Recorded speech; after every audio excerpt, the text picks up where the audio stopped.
आदरणीय धर्म प्रेमी सज्जनों, सादर नमस्ते। मैं जेठालाल विश्वकर्मा आप सभी का हार्दिक स्वागत करता हूं। महाभारत वन पर्व अध्याय 25। महर्षि वैशंपायन जी महाभारत की कथा को कहते हुए कहते हैं, हे राजन जन्मेजय जी। तब महाराज युधिष्ठिर जी बोले, इस सरोवर में एक पैर से खड़े हुए किसी से भी पराजित न होने वाले हे देव, आपसे मैं पूछता हूँ, आप कौन श्रेष्ठ देव हैं? मुझे आप यक्ष तो प्रतीत नहीं होते। यक्ष ने कहा, प्रचंड पराक्रमी भरतश्रेष्ठ तात हे युधिष्ठिर, मैं तुम्हारा जन्मदाता पिता धर्मराज हूँ। तुम्हें देखने की इच्छा से ही मैं यहाँ आया हूँ, मुझे पहचानो। यश सत्य दम शौच अर्थात पवित्रता, सरलता, लज्जा, आत्मलज्जा, चंचलता, दान, तप और ब्रह्मचर्य, ये सब मेरे शरीर हैं। अहिंसा, समता, शांति, दया और अमत्सर अर्थात डाह का न होना, इन्हें मेरे पास पहुँचने के द्वार समझो।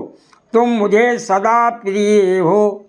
सौभाग्यवश तुम्हारा सम, दम, उपरति, तितिक्षा, समाधान, इन पांचों साधनों पर अनुराग है तथा सौभाग्य से तुमने भूख, प्यास, शोक, मोह तथा जरा मृत्यु, इन 6 दोषों को भी जीत लिया है। इनमें से पहले 2 आरंभ से ही रहते हैं, मध्य के 2 यौवन अवस्था आने पर प्राप्त होते हैं और अंतिम 2 दोष जीवन के अंत में आते हैं।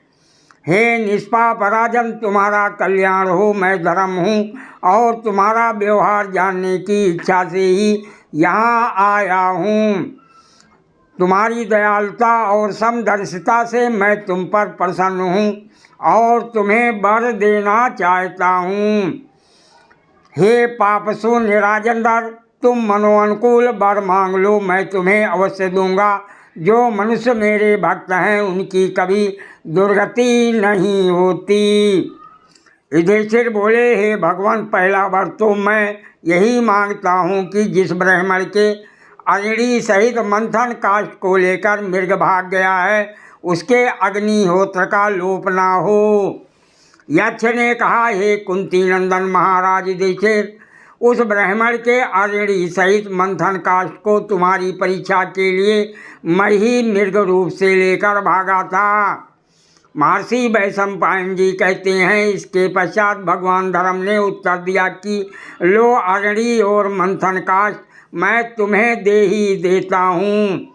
हे देव उपम नरेश, तुम्हारा मंगल हो। अब तुम कोई दूसरा वर मांगो। महाराज युधिष्ठिर जी बोले, हम 12 बरस तक वन में रह चुके, अब 13वां बरस आ पहुँचा है, अतः आप ऐसा वर दीजिए कि इस वर्ष में कहीं भी रहने पर लोग हमें पहचान ना सकें। महर्षि वैशंपायन जी कहते हैं, हे राजन जन्मेजय जी, ये सुनकर भगवान धर्म ने उत्तर में कहा, मैं तुम्हें ये वर भी देता हूँ। तत्पश्चात धर्मराज ने सत्य पराक्रमी राजा युधिष्ठिर को आश्वासन देते हुए कहा, हे भरत नंदन, यदि तुम इस पृथ्वी पर इसी रूप में भी विचरोगे तो भी तीनों लोकों में तुम्हें कोई नहीं पहचान सकेगा। हे कुरुनंदन पांडव, मेरी कृपा से तुम लोग 13वें वर्ष में गुप्त रूप से विराट नगर में रहते हुए किसी से भी ना पहचाने जाकर विचरण करोगे। हे सौम्य, इसके अतिरिक्त तुम एक और भी अभीष्ट वर मांग लो, वो मैं तुम्हें दूंगा। हे नरश्रेष्ठ, तुम्हें वर देते हुए मुझे तृप्ति नहीं हो रही है। राजा युधिष्ठिर बोले, हे भगवान, मुझे ये वर दीजिए कि मैं लोभ, मोह और क्रोध को जीत सकूं तथा दान, तप और सत्य में मेरा मन सदा लगा रहे। धर्मराज जी ने कहा, हे पांडुपुत्र, तुम तो स्वयं धर्म स्वरूप ही हो।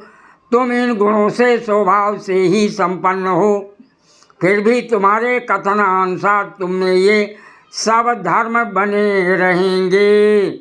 सादर प्रणाम। जय श्री कृष्ण।